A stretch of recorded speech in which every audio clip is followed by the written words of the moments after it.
What's up, y'all? Hey, all right, so I've got a camera up top. I've got a camera down below. I've got a new condenser mic. I need feedback on how this sounds. Here we go. Welcome back to season 6. This is episode 3 of the Mirage Podcast, and I have the pleasure, the privilege, and the absolute honor. Let me channel some Lucas Cerami energy, okay?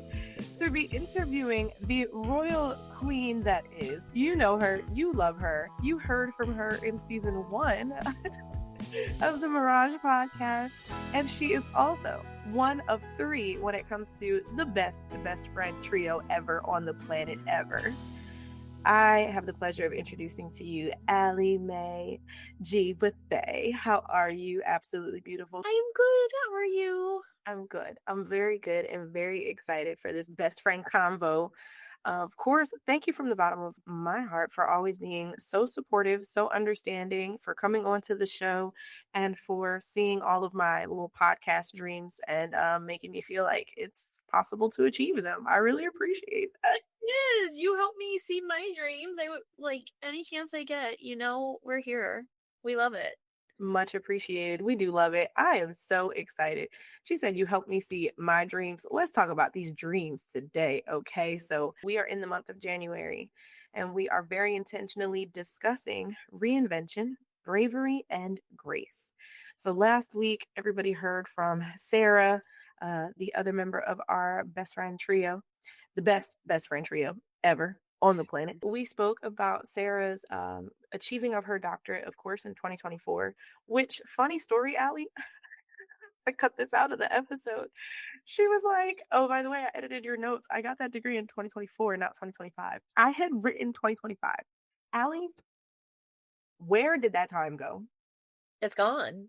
It did a thing. It felt like that was this past summer that we took that trip. Allie, a whole year and a half since we were last all together. That's wild. It is. It makes me very sad. Friendship, y'all. You heard from Destiny's Child, other member, last week, and her doctorate was achieved in 2024, and she is now embarking on her entrepreneurial journey. And she and I shared a lot of really sweet and reflective sentiments about all 3 of us, okay, being the business owners that we are. This is crazy.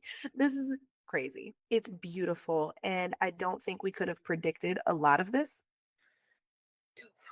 Definitely not. No, it's wild how we all kind of ended up on very different journeys and yet also very similar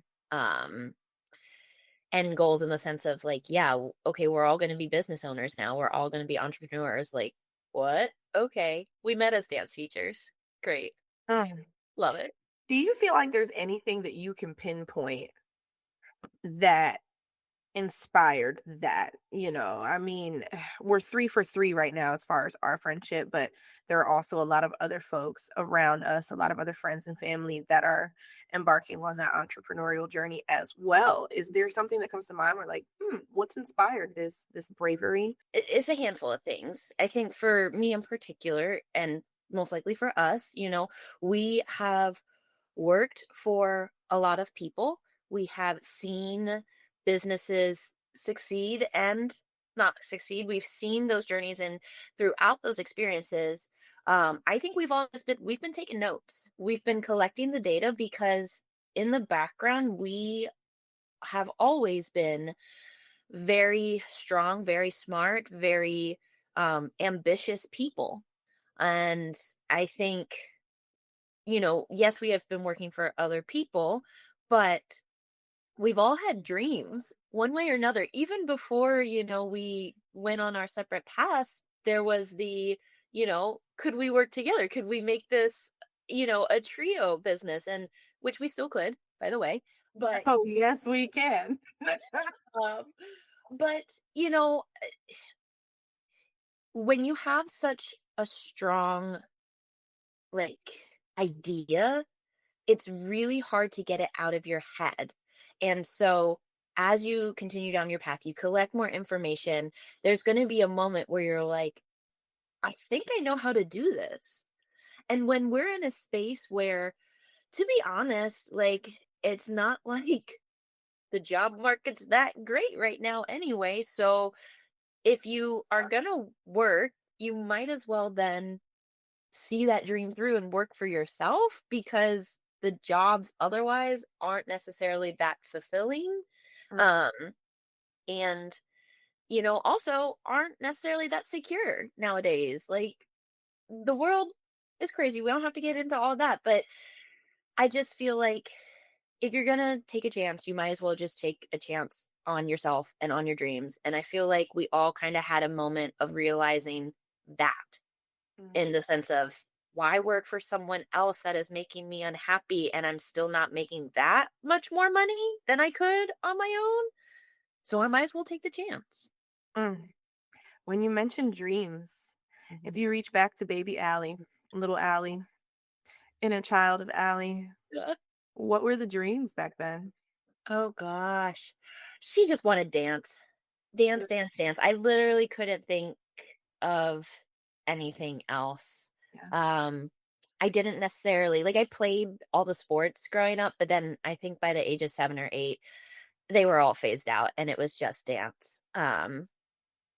And I don't really think I was entertaining any other career path at that time. So the fact that I got to go to college for it and I got to perform and I got to tour, I think she'd be pretty happy with that. Yeah, that's what my next question was. We talk about how far we've come. Let's talk about the journey and whether or not you feel you've achieved some of those dreams for sure. It ultimately looked different than maybe I thought originally. Maybe not as grandiose as I had once dreamed, but I feel very fulfilled by the performances that I got to be a part of, um, and the people that I met along the way. The dream shifted. It's not that I didn't achieve the dream, it's that the dream started to shift the older I got, and the more that my priorities started to change. And in that sense, those new dreams are being achieved. They're actively, being worked towards. So, um, I think there's definitely, yeah. I don't, I don't feel like there's something that I missed out on. Mm-hmm. Yeah. Good. So bringing us to today, present day, if this current chapter of your life could have a title, what would you title this chapter? When does this chapter start? Where am I going? Right. Uh, Wow, that's a great question. Does this chapter start in 2023? I honestly, like, it may have. Maybe that was I think maybe that was the introduction those Mhm. years. But I feel like 2026 really does feel like a new chapter for me. Like, things are happening. I'm like growing and feeling confident and ready to go. But yeah, 2026 feels like, I don't know. It's not necessarily a new book, because I think we're still going towards the same thing, but it's definitely a new chapter. And that chapter would be, I don't know. I'm not at names, but maybe you know, boss business is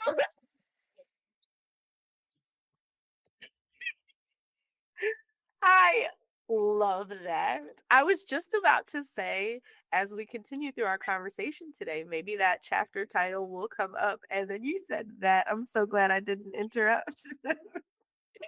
I think there's a whole nother, personal life side of that that's not, covered under that title. But I think, like, that's where my head is at, and that's where a lot of my dreams and goals are right now. So go with that. We did have a chance to hear from you in 2020.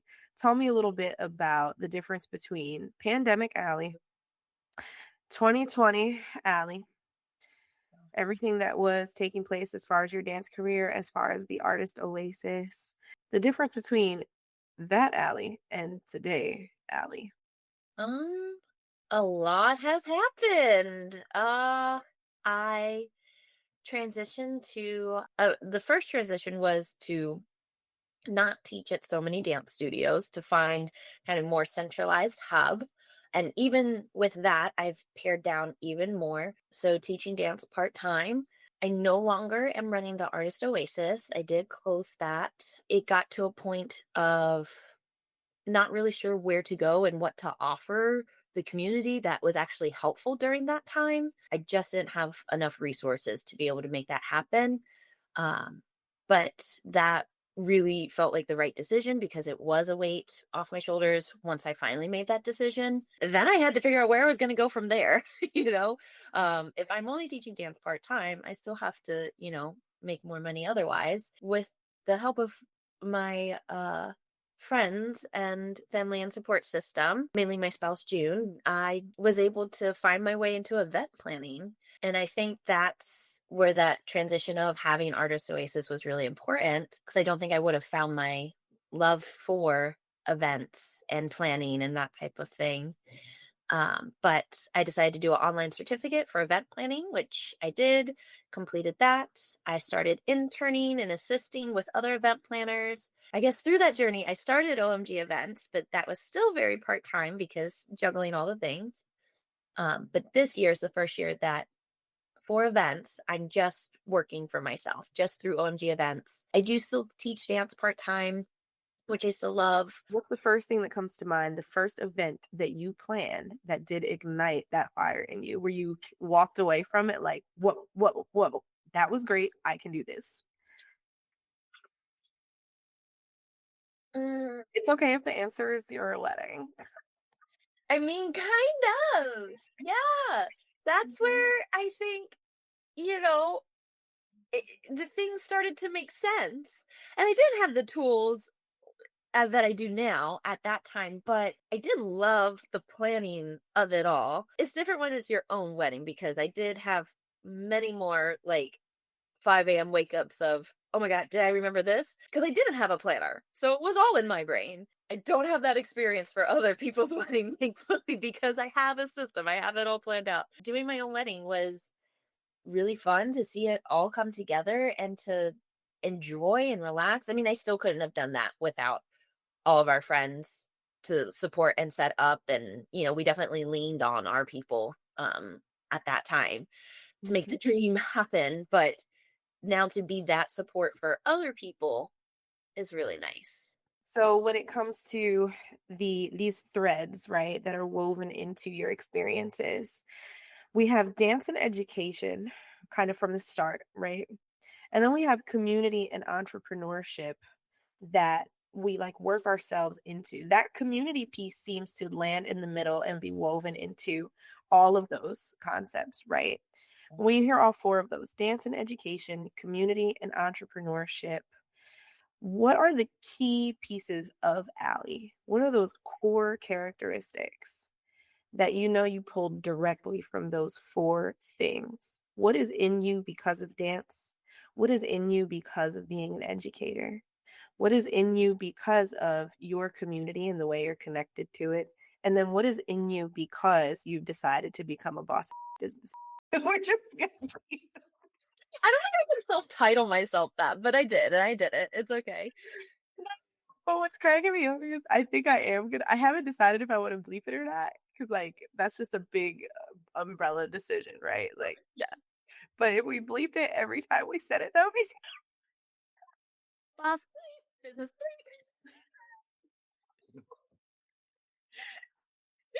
that would be so good. I apologize for derailing that very lovely question. I'm sorry. Go ahead. Um, okay.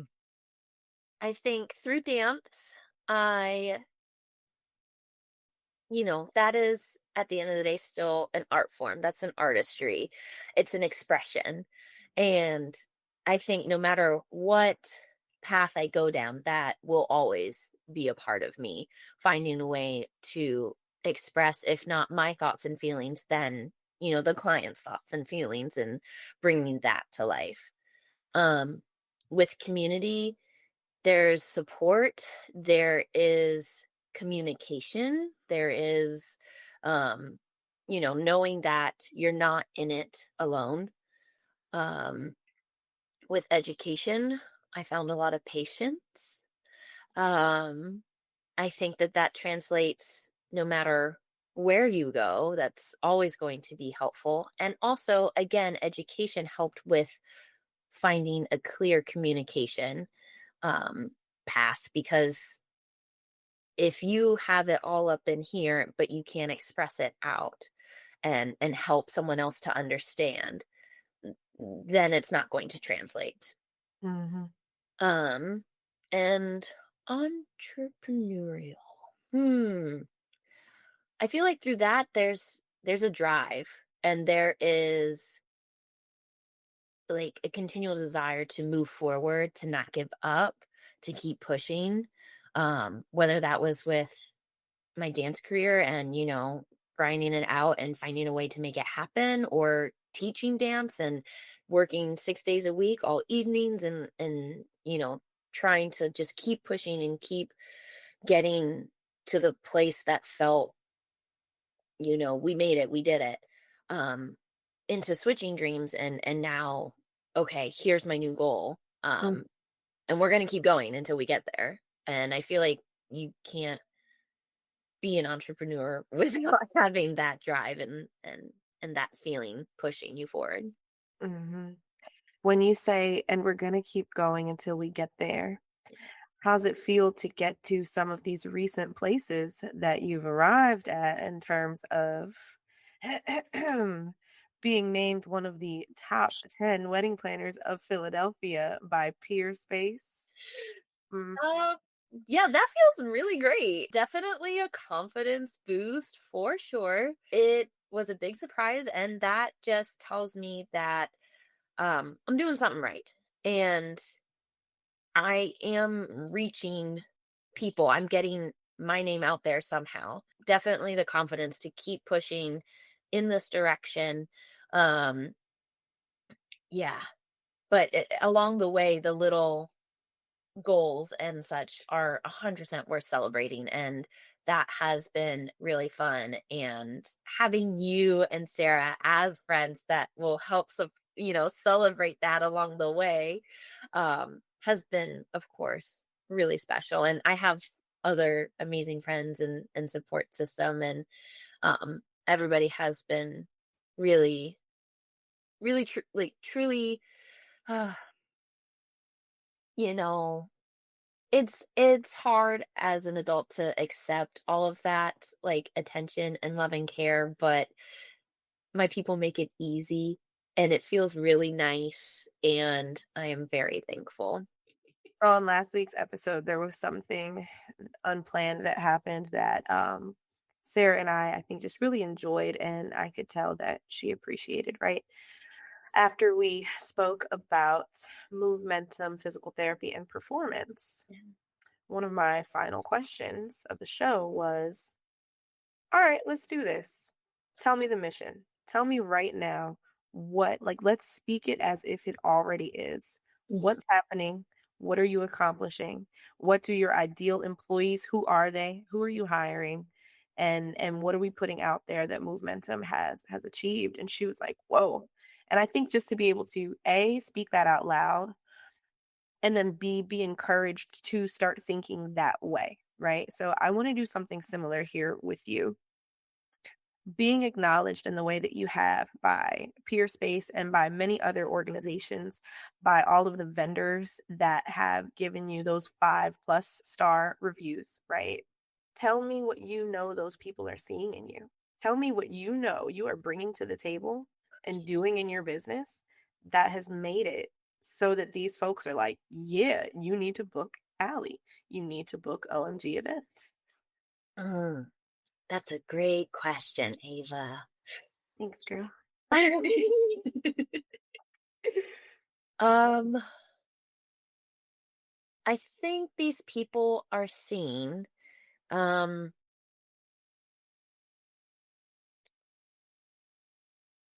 I think when I'm approaching events, my goal is to make the event as smooth and seamless and stress-free as possible for the couple. There's going to be things that happen on the background. They don't need to know about it. We're keeping it moving. And I think vendors can see the moments where I am met with new information or a challenge or, something goes wrong. Okay, let's switch it. Let's move forward. Um, it's not a big deal. We know what the ultimate goal of the couple is and what the, day is supposed to be about. How can we get to that point?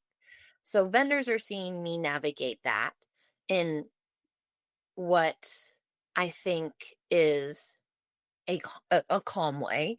I'm not freaking out towards them or towards my staff. Because of that, the couple ultimately meets their goal, which is to celebrate and have a wonderful time. And if they make it through the day without knowing anything went wrong, then I've done my job. So the people that are able to say, we had a great time, Allie did XYZ, awesome. There's a whole bunch that they don't know about and they don't need to know about. But I guess people are seeing that quiet confidence, that calmness, and that the clarity to just keep moving, just keep going. Those are my highlights, I think. Mm-hmm. It sounds like you care about their wedding day as much as they care about their wedding day. Yeah, 100%. It's a big day and they're spending a lot of money. And I don't want any of those moments and memories to be me going, oh my God, we have a problem. Like, no, just stay in it. And yeah, I want them to have the best day because Mhm. I got to have the best day. Right. And I just want everybody else to be able to experience that. Mm. That was such a great wedding day. Of course, I was talking to your parents about that when I recently saw them. And there was a fun element with okay, so backstory for everyone. I recently filmed a wedding in Winston-Salem area and had the opportunity to stay with your parents. So I love the both of them so much. But what added an interesting element was being there with my great friend as well as videography mentor, John. So to bring someone new into the space, Allie, I mean, there were just like stories and things you get to discuss.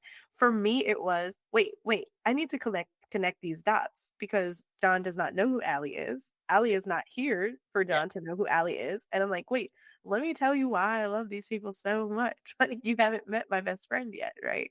So these stories came up and it was talking about your time in Boston. It was talking about how much traveling you've done. It was talking about just how wonderful you are and your current business but mainly talking about your wedding. And we got to that and we're showing pictures. Remember when I randomly texted you asking for photos from Peru? Uh-huh.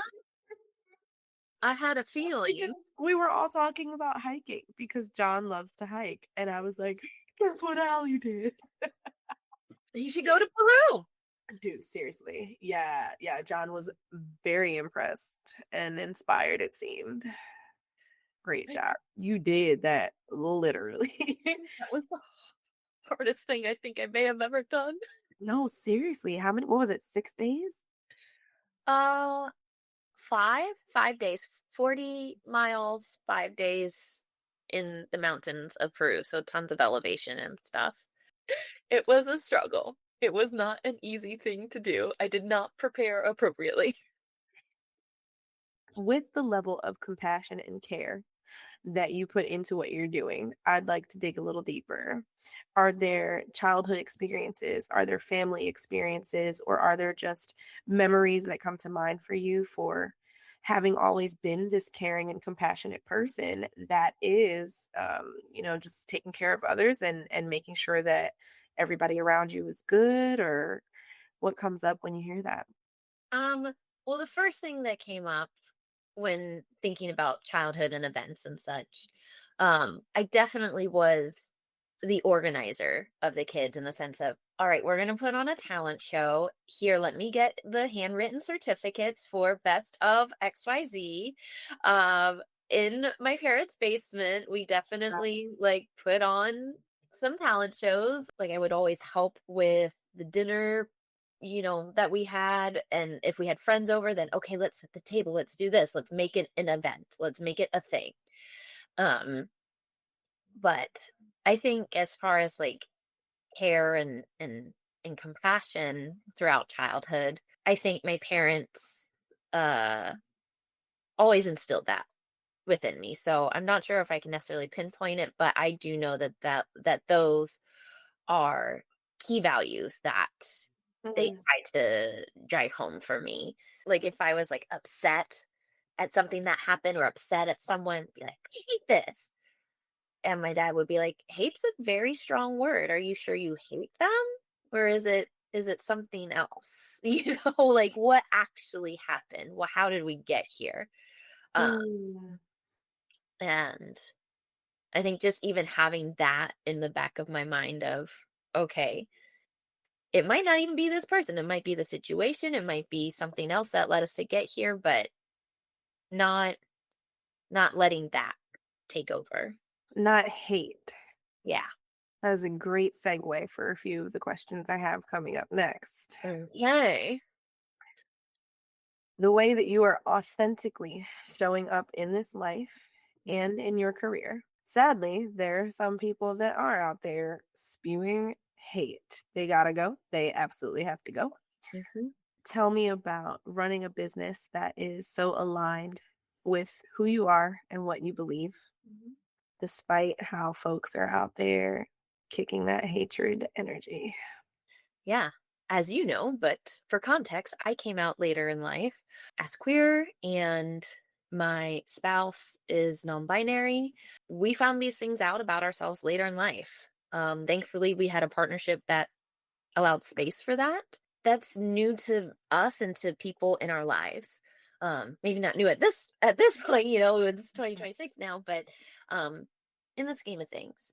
And for me, when I was starting my business, that was really important for me to show up as a safe space for the LGBTQIA plus community. And there's a difference between you know, going on these sites and searching for a wedding planner and checking, are they friendly, LGBTQ friendly? And it's like, yeah, a lot of people are friendly towards it, but they might not understand fully. They might not practice that in their daily life. They might not have a community that is in that space. And I'm very thankful that we have so many friends and, you know, support around us that welcomed us with open arms with people saying what they're going to say or whatever hate that is out there. It just means that I have to show up that much more. I can't like all of a sudden, oh, just kidding, I'm going to stay quiet on that. That's ultimately a part of me, and again, I want to be there to support all the other couples that might be in that same space. Very beautifully said, Allie. Mm. Have there been moments where choosing that alignment didn't feel good, felt risky? Have there been things that you've had to face directly? Well, not necessarily from other like in a professional sense. It's more so my internal um struggle and still coming to terms with things. And you know, I am out very publicly in that sense and more so in my business. And not that it is a secret in any way in my personal life, but I feel like there's a lot of people that know me, in the dance world or professionally before this that don't necessarily know that about me. And so there have been times where I'm like, okay, am I still putting this out? Am I still doing that? And then I remind myself of all the things. But I thankfully I have not received, um, you know, any issues with, fellow professionals or, couples might not align with that, and that's okay. But no one has outright contacted me and then been like, "Oh no, what?" Mm-hmm. Because again, it's very much at the forefront of my website, of any platforms that I'm hosting on. My business is queer and woman owned. That is the first sentence, so it shouldn't be a shock It shouldn't be new information to anybody. So, Mhm. And let's flip well, that let's flip that perspective. You haven't been contacted with the, "Oh, no, what? Never mind." You haven't been contacted with that, but tell me what you have been contacted with. um, I think I mean I've had a handful of people um reach out and just, in their contact form, we're happy to see that, you're a queer owned business, and I'm a queer couple, and this is really exciting to be able to work with a planner like that, or even, with various interns, if that aligns with them. I think it's just exciting to see someone out there in that space. Like, I've had meetings with a few people and they're like, I see myself in that, and I hope that I get to be in that same position one day. It is met with excitement. So, Mhm. Now turning inward based on that, I'd like to talk about, just your overall mental health in that as well, right? Ways that you are taking care of yourself, ways that you are walking in your own authenticity, therefore showing up as that best version of you in your personal life and also in your professional life, right? So, where does therapy come in? Where does taking care of yourself and your mental health come in? What are some practices that you have that maybe someone listening could definitely take away? I started therapy either 2020 or 2021. Um, and it was the moment where we came back to dance, and all of a sudden it was in person, and people were not masking, and I was not prepared. And it was just, I had a panic attack because I didn't feel like I was in control of my own situation. And, but Mhm. yet I knew my income depended on being here, and I felt trapped, and I needed help to navigate that and figure out how I can feel comfortable in a space and what boundaries I can make for myself. And um so that was the start. And throughout the years, um been working on communicating what I actually want and need, figuring out what I want and need. um that was a big part in transitioning to less teaching, because I was so burnt out, and I can't help but to care about my students on a personal level. And yeah, it really helped me to focus more on me. We both have this tendency of trying to help everyone around us, and potentially to the detriment of ourselves at times.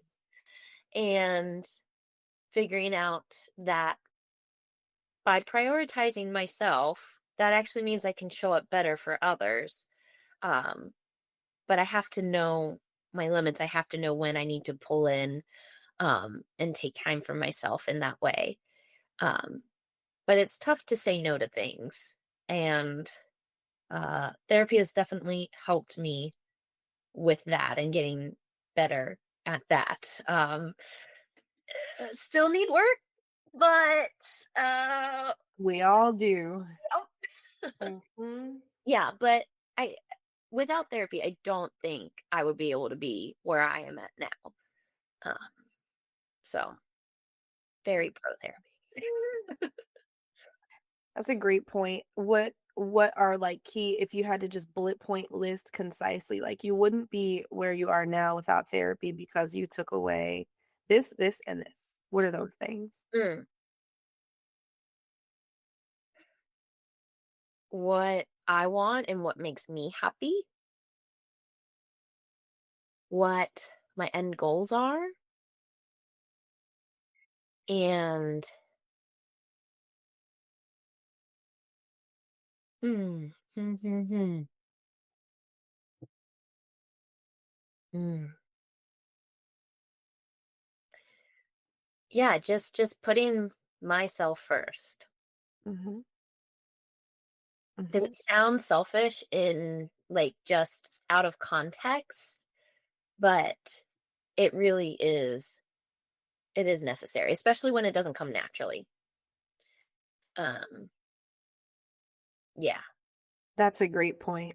Your natural inclination is to care about others more than you care about yourself. So, for that reason, you do have to fight that a little bit harder. I'd like to hope that we are collectively getting to a point where saying, I have to put myself first is no longer sounding selfish, right? I've recently brought up the topic of like, I don't want anyone to think that I'm arrogant.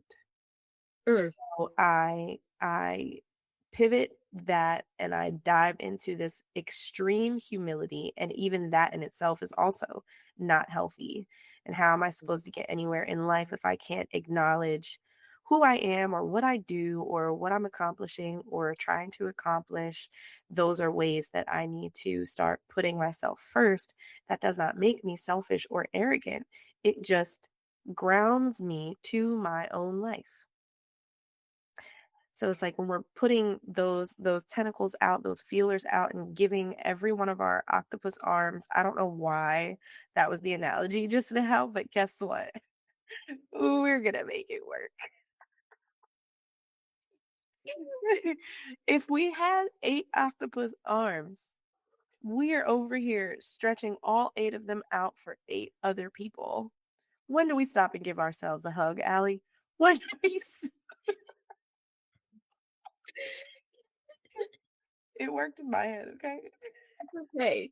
I get the point. I get what you're saying. And Thank I you. think it's uh, maybe more of an analogy that is used in therapy as spoons. If I don't have any more spoons to give, if I've run out of spoons, I can't collect anything else. Mm. I've run out. You mentioned burnout a few times. How do you recognize the difference or the balance between healthy ambition and burnout? I think in this position it's really hard to say no to a job or a project um with the thought of I am going to lose out on money. I think that uh I definitely, and this is something that therapy is helping me with, but I definitely have fear around scarcity and especially like with the job path that I chose and being an artist and struggling with finances right out of college. um when is that next paycheck going to be there? I don't I didn't always know that answer.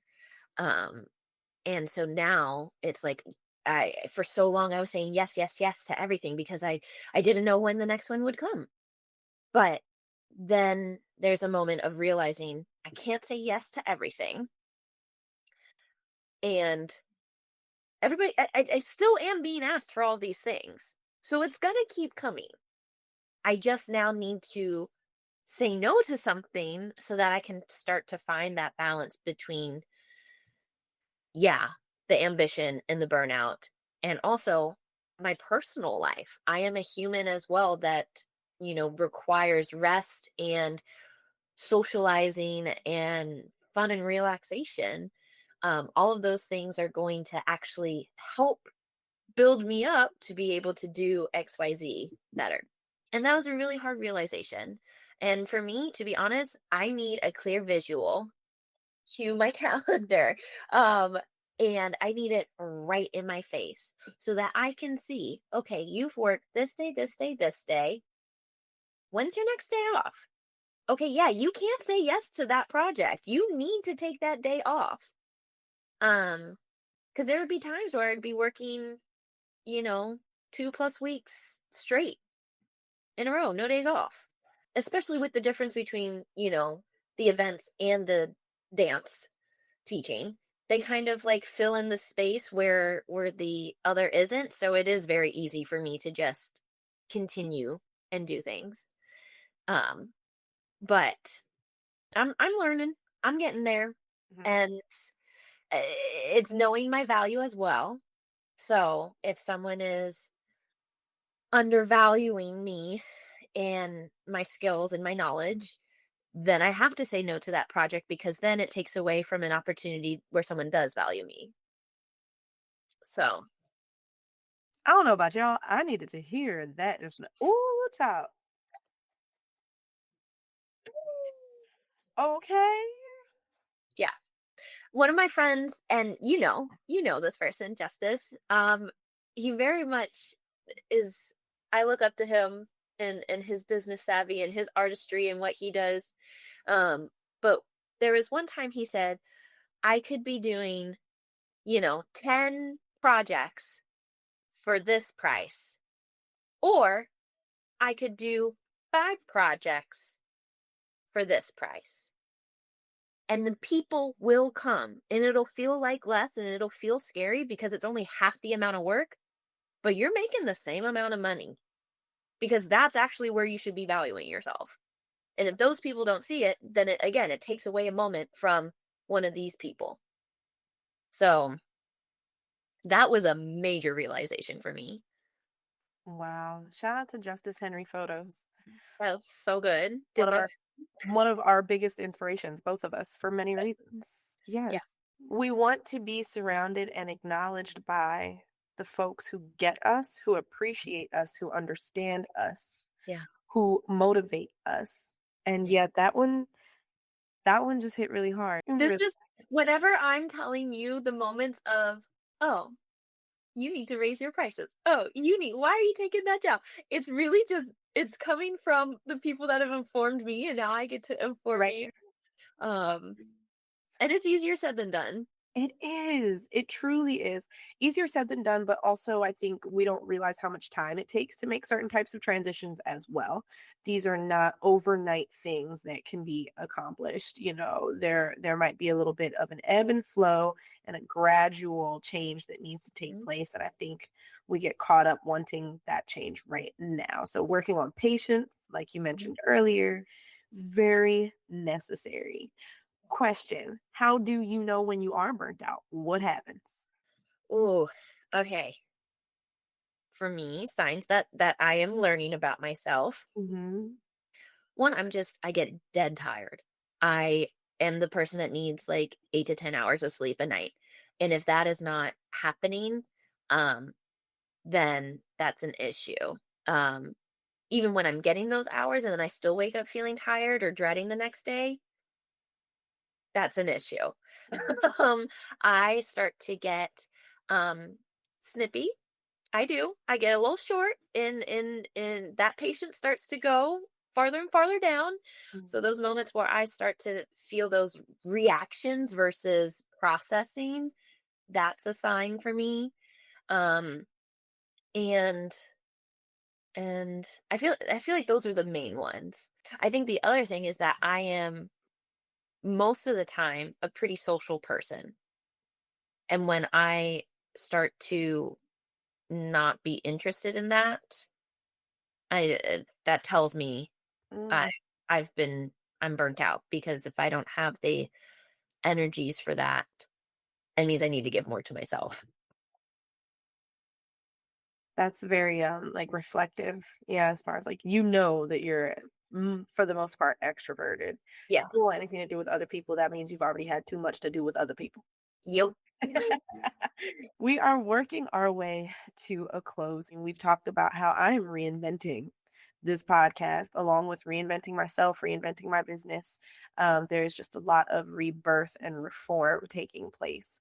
And one of the elements of the podcast is if I can figure out a way to wrap by being sure to mention the reason why this podcast exists and the person who inspired that reason, then that is what I will do. So, to connect the mission of this podcast with the title of this month's topic, Reinvention, Bravery, and Grace.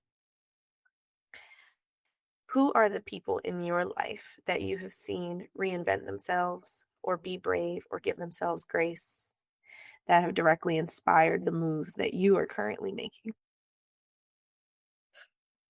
So many people.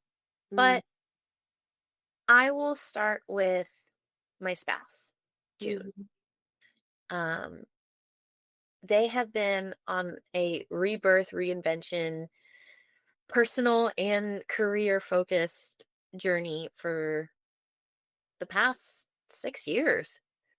Um, in finding who they are and who they want to be and how they can make an impact on this world in a meaningful way to them. Um, and not just sitting around and thinking about it, but actively making steps and doing things to try and get themselves towards that goal. Um, and that to me was like, yeah, I've been sitting around and complaining about these jobs for how long? We can't keep just complaining. Something has to change. Um, and so yeah, and then they did help me to talk through and figure out what it is that I wanted to do. Um, that has been a major inspiration to me. I think you and Sarah in my life are also, we've all three of us have been trying to figure out what is that sustainable career path that doesn't burn us out, but also gives us joy still. The fact that we all met teaching dance and we're all on our own journeys now, I think we continue to inspire each other as we go. And there's so many people.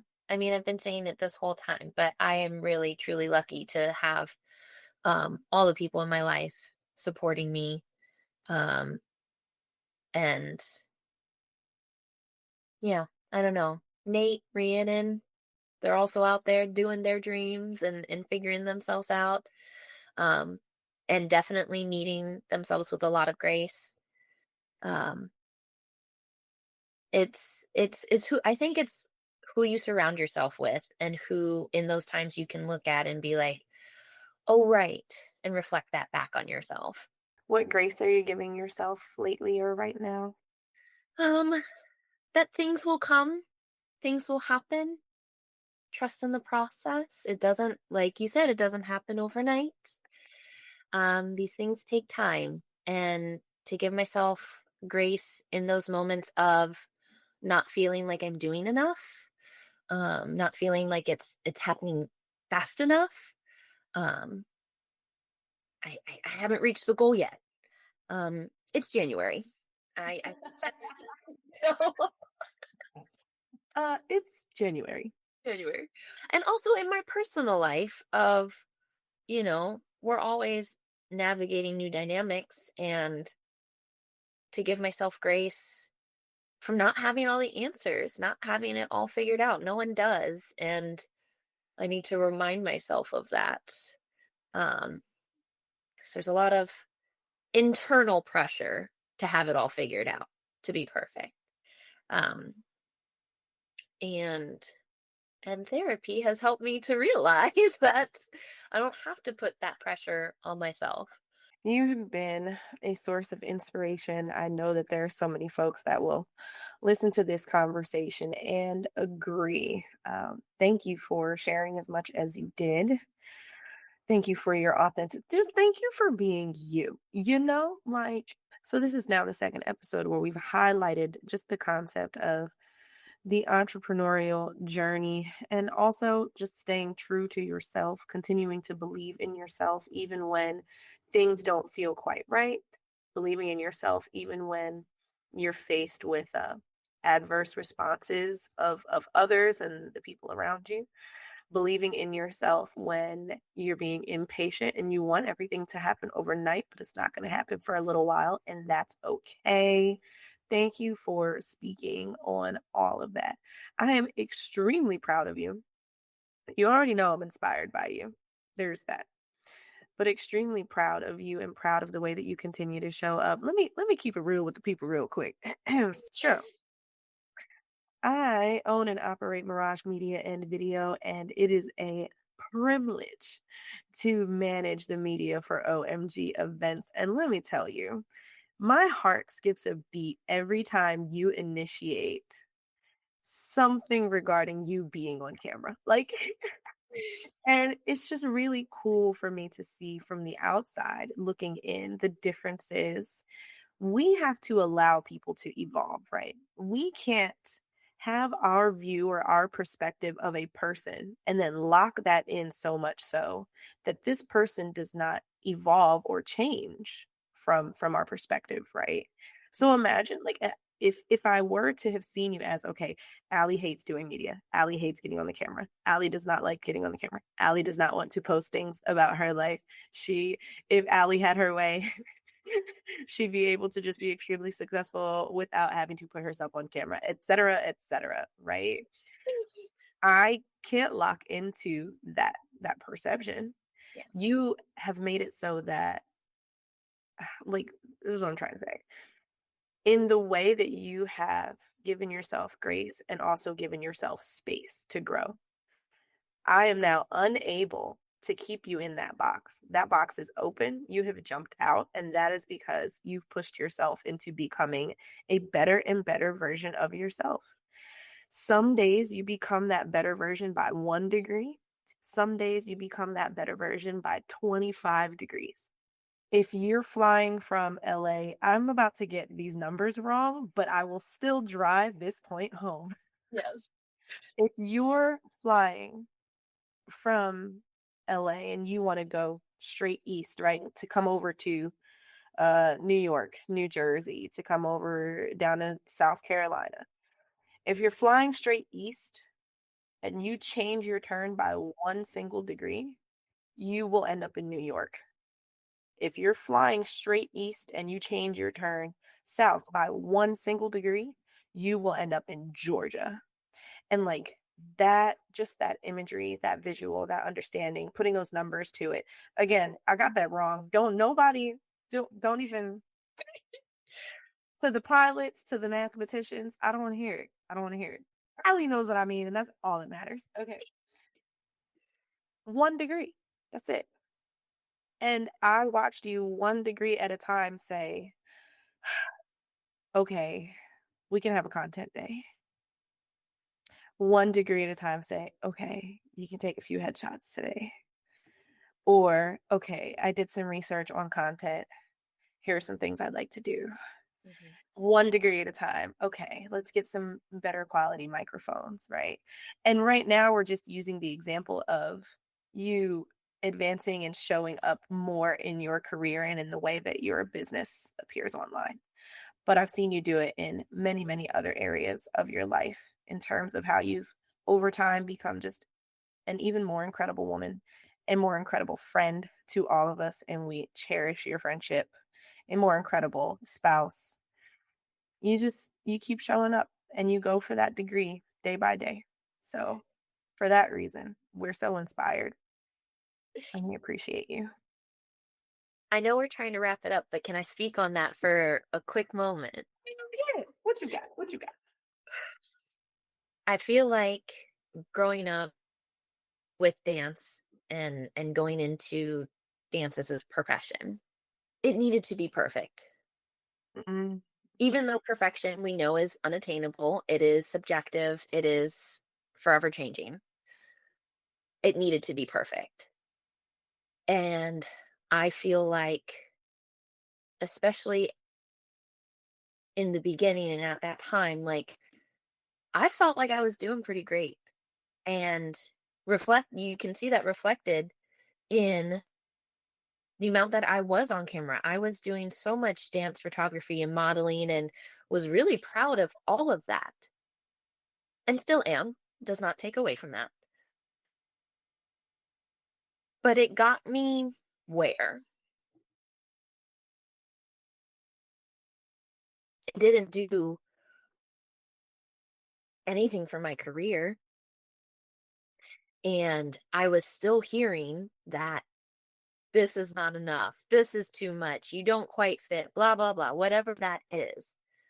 So again, even though I felt like I was achieving that image, that moment of perfection, it still wasn't translating to the actual career.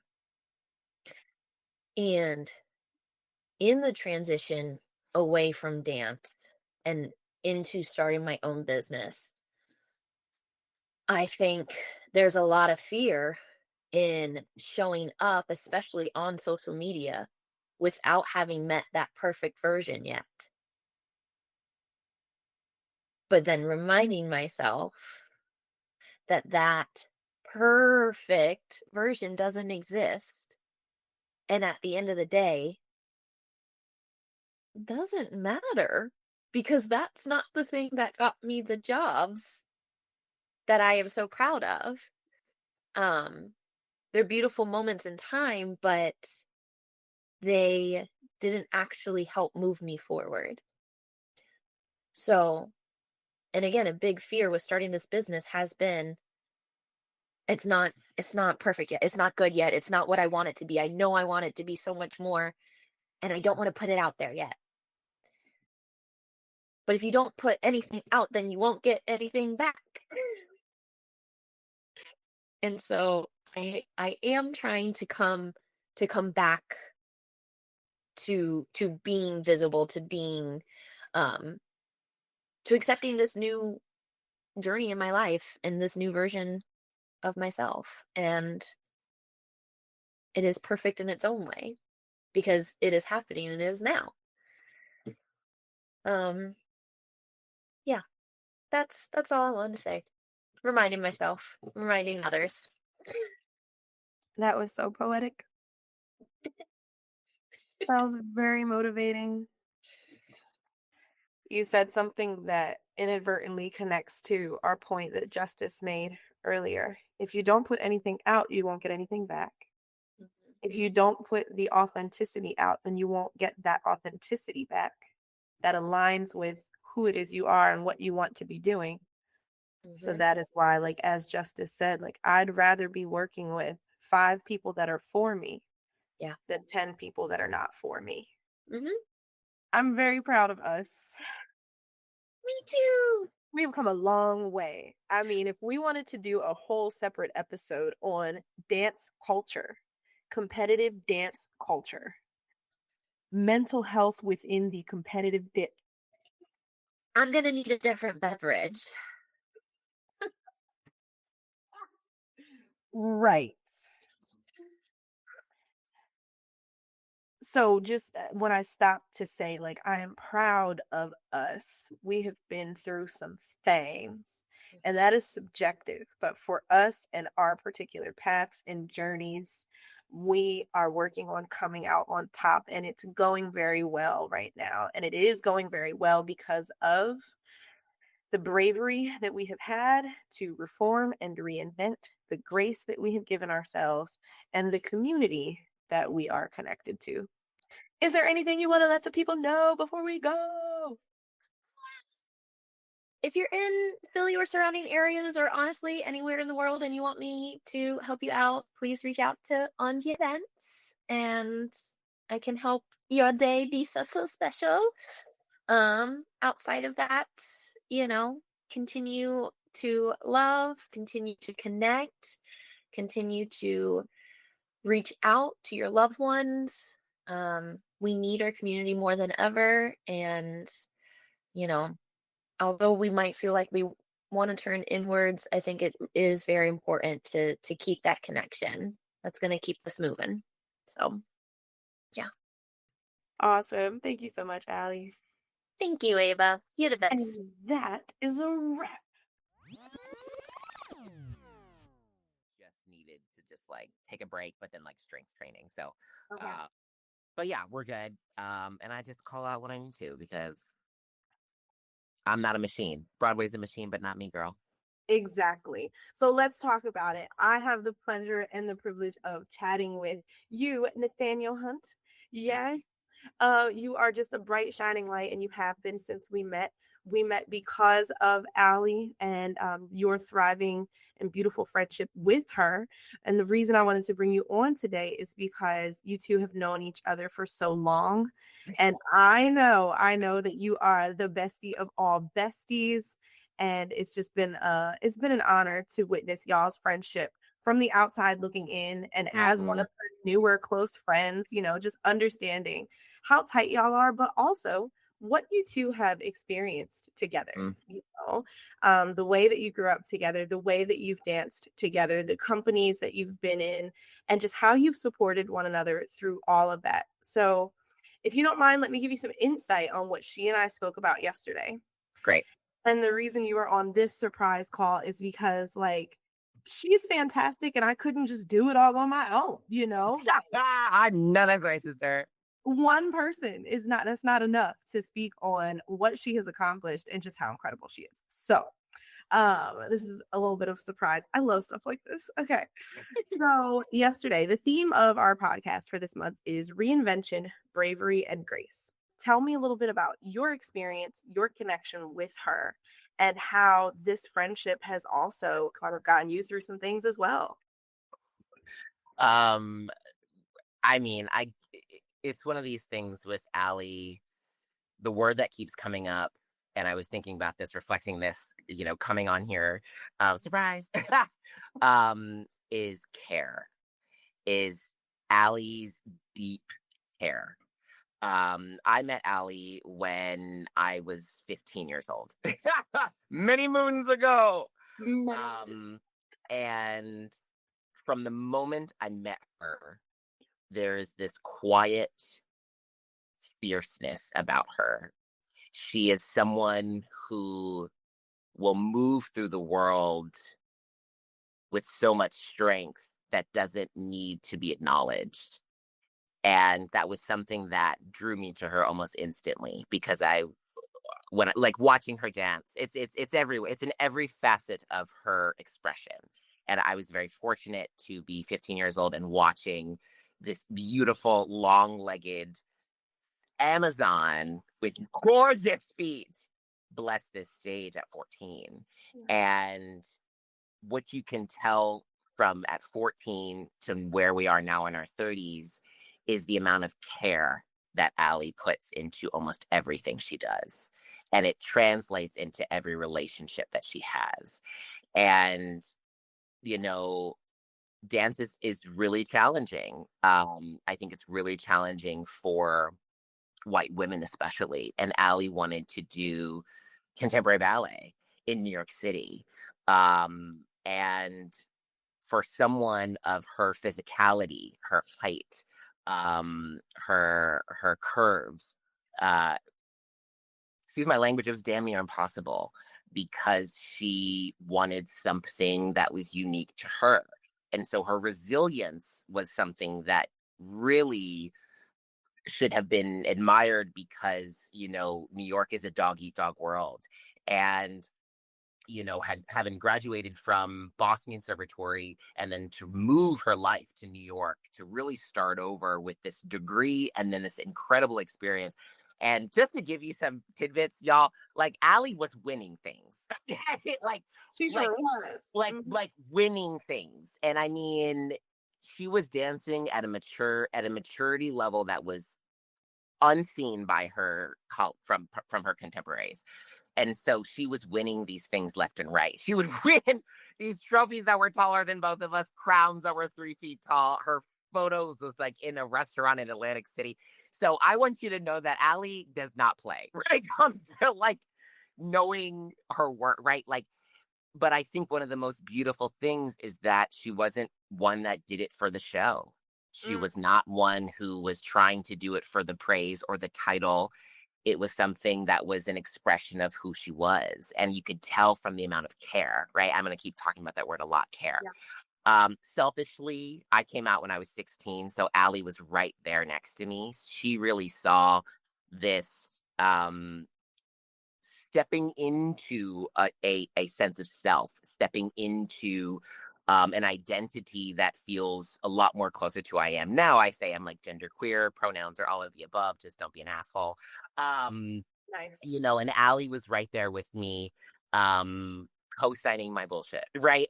But really being a cheerleader, really was there to listen, to encourage every bit of uniqueness and expression, from the mohawk hair I had to, I don't know, the caramel crappuccino that we had that day, kind of thing. And so to see Allie really dive into all these different pools and avenues, and to shift careers and to try something new, it's not lost that both her and her partner June love to explore, love to travel. Right?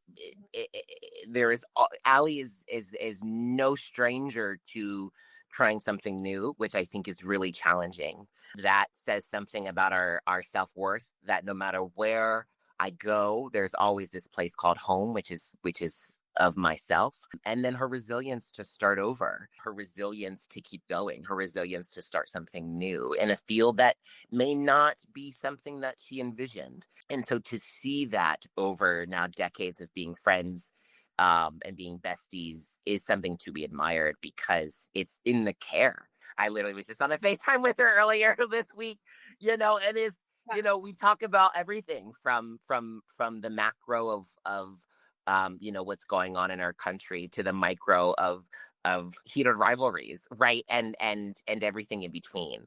But the biggest thing I can say about Allie is the amount of care that she has for her people, for her craft, right? Like to be on, Pure Space, what is it? The top, wedding planners in Philly, like after like not even 2 years, not even less than 5, you know what I mean? Like that it's care, right? Like Allie really cares about what she's doing, how she's doing it, to put her best foot forward, her best little banana feet forward.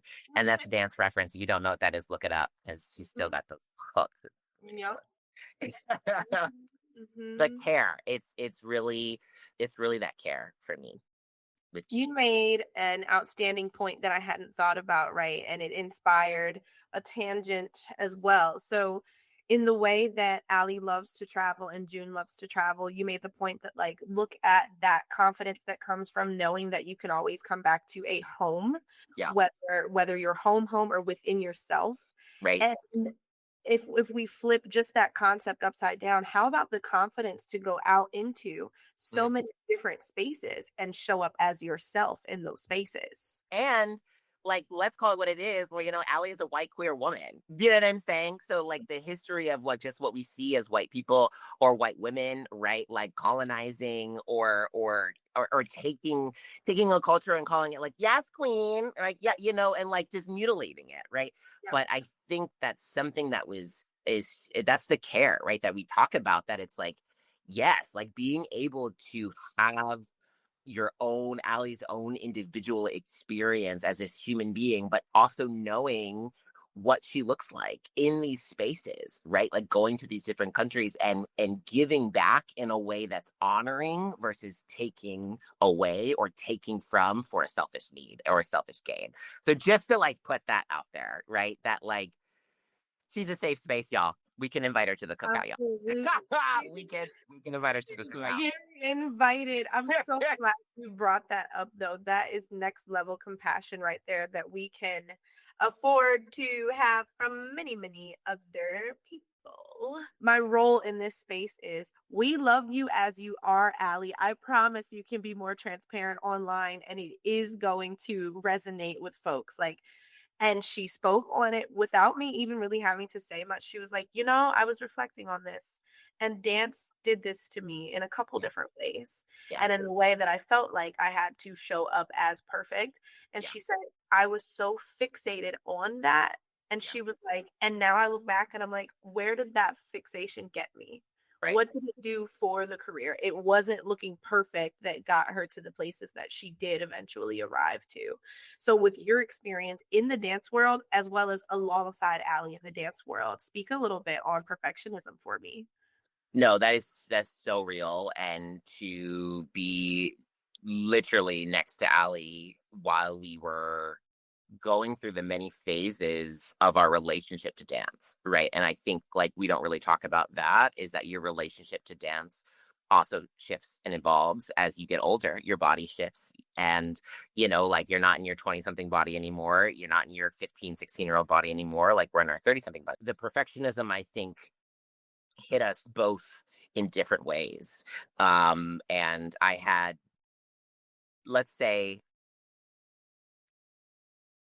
this. I had the honor of being at two different dance studios growing up. One was a competition studio and one was not. And the one that was competition was the one that Allie went to. And being in and around that space, now I'm going to say this fully, right? There was unhealthy patterns and connections of competition. And that was very visceral for me to feel coming from these two dance studios. One, we were like, let's play, let's create, like, oh, get your heart out, like, feelings, right? And the other one was like, we are in this. It was very different. Learned both, but Allie, that she grew up in that space. She grew up in that culture. And there is something that is helpful about competition. Yes, for sure. But I think when it comes to trite things like winning a trophy for being high platinum, that's not right in the grand scheme of things, right? Like, are you working hard because you know you can and you're slacking and you need others to really like galvanize and let's go?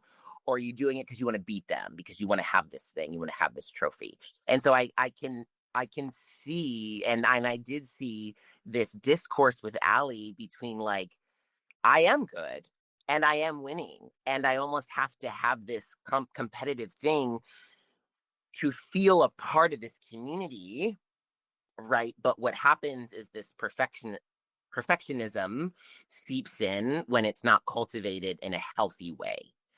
And that got, that I also had my own experience with perfectionism. And so it's everywhere, right? Like I will gratefully say this is my second Broadway show. I'm in a Broadway show right now. And there is still perfectionism, but it's different. It's in a different way now. It's not necessarily from my cast or the people that I'm with, but it's maintaining this machine of 8 shows a week, 6 days a week, doing the same thing every day, or being a replacement and being like, oh, wait, do I have to be exactly like this person that did it originally, or is there any sort of artistic freedom and creativity? Sometimes yes, sometimes no. That can really ping at that perfectionist wound that I'm not doing it the way they needed to do it, right? So from ceiling to floor, right, in a dance studio in Glen Burnie to a Broadway show in New York City, there is this relationship to perfectionism. And what I do want to talk about is what can come of it. And I think what can come of it is a sense of community in hindsight, because yes, I think both me and Allie were dueling with our own sense of perfectionism growing up, in our own specific ways, but we were like wild and free together. We could create pieces or dances together or movement together, and it felt like it was us against the world. Being vulnerable, and that sounds so like, how do you be vulnerable? It's just, it's just showing up as authentically as yourself, right? And then allowing somebody else to see you as you are, as authentically as you walk through the door. And then also needing that and being vulnerable and being brave, right? Brene Brown, right? Being brave to be vulnerable. And then you're like, oh my God, wait, we're actually going through the same thing. And this is a queer white woman, and I'm like a Black queer, genderqueer man. It's like we're having two very different experiences on this planet, but the feeling, our relationship to perfectionism is the same.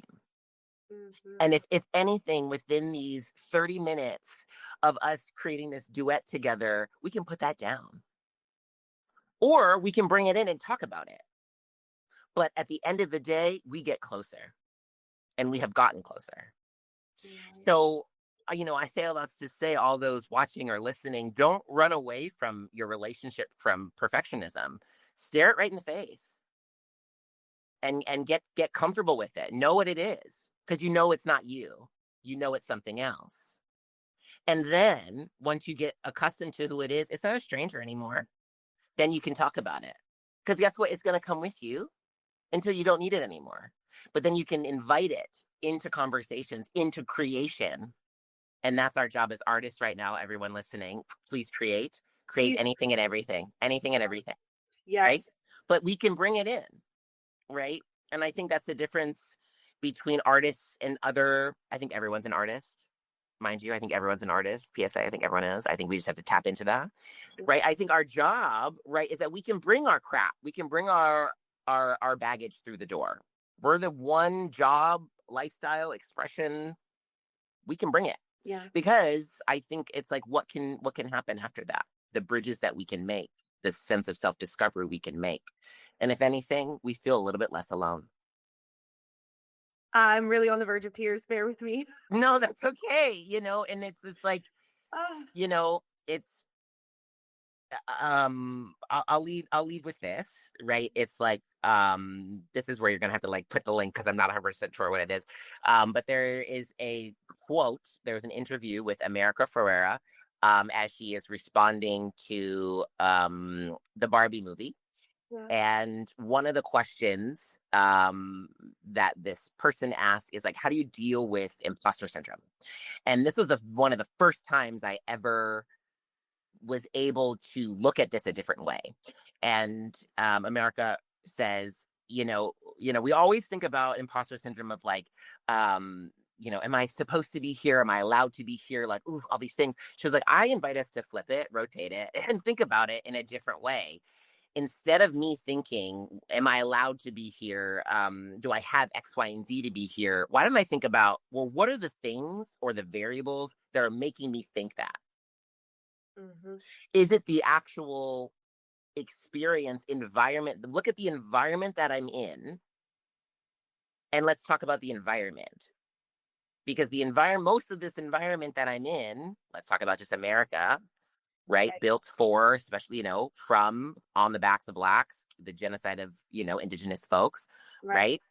It's just talk about that. It's like the environment is not suitable for a genderqueer Black person, an artist who dances, whose favorite color is pink, right? So it's like the environment is saying, you shouldn't belong here. This isn't for you. You're not good enough, right? So instead of it coming from myself, thinking that something's wrong with me, because perfectionism does that. I'm not good enough. Something's wrong. I'm missing something. I need to do this. I need to do that. Why don't I look at the environment and be like, is this environment like fertile? Look at my plant, this beautiful fiddle. I'm not looking at the leaves and being like, oh my God, what's wrong with you? I would look at the soil. I would check the light. I would check, are there pests on it? I would ask all of those questions. Did I water it today? Is it getting sunshine? I wouldn't dare look at the plant and be like, how dare you not grow? Girl. So it's the same thing. It's the same thing. It's the same thing. What environment am I in if I'm having these thoughts? Because 9 times out of 10, the environment is set up for me to have those thoughts. Is it an inclusive space? Is it an accepting space? Is it a safe and supportive space for you to show up in? And that looks different for every person, unfortunately, right now. Right. And then I think that kind of leads in tandem what we talk about with community. Because sometimes the environment may not be suitable for us, but the people inside might give us that sense of community that make us feel a little bit more bearable. As long as we show up transparently so that they know that we need to connect with them over these points or these pain points that will then work toward healing because of that connection with them. It is all intertwined. This is amazing. And you totally read my mind and you hit a few nails on the head with like what my next question or what my effort to sort of wrap up would have been as far as a message to anyone listening. You already handled that. As far as speaking on Allie and how she shows up in the world and supporting that and encouraging her to continue to show up authentically, you already hit on that. You are on point. And I'd like to ask you if you consider being a guest on the show to speak on mental health.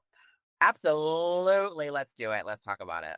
Cannot wait for Allie's reaction to this surprise. Like I said, she's already going to text me like, do not say something incriminating. I'm like, girl, I didn't bring up the crappuccinos we used to have, but I didn't talk about the hair. So, yeah. I love it. I wish I could have been friends with y'all back then. Like when y'all my God, honestly, 16, I was like, I'm gonna listen. Us at 16, us at 15, we were. It's like it was like if Regina George was a nice person. Honestly, if Regina George was a nice person, it was me and Allie. I'm just saying because we were popular, but you just wanted everyone to just dance with us and have a good time and just feel good. So we were good people. We still are. You definitely still are, and I'm humbled and honored to know you both. Thank you so much for this. Dee, I love you. I'm so proud of you always. And yes, we'll talk soon. We will talk soon.